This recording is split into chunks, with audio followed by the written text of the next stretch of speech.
Beredar di media sosial sebuah video yang memperlihatkan aksi oknum supporter Persib Bandung merusak fasilitas Stadion GBLA.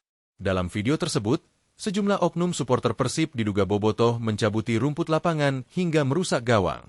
Sontak lakuan diduga oknum supporter Persib itu dihujat hingga menuai beragam reaksi warganet. Akibat perbuatan oknum bobotoh itu, euforia Persib Bandung juara Liga 1 2024-2025 tercoreng. Diketahui peristiwa itu terjadi setelah kemenangan Persib pada laga terakhir melawan Persisolo di Stadion Gelora Bandung Lautan Api, GBLA, Sabtu, 24 Mei 2025, lalu. Dalam video viral itu, memperlihatkan sejumlah oknum supporter turun ke lapangan di GBLA.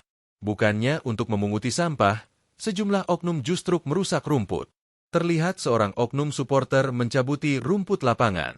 Sementara itu juga terlihat beberapa oknum supporter lainnya menggunting jala gawang usai laga Persib Bandung versus Persisolo tersebut.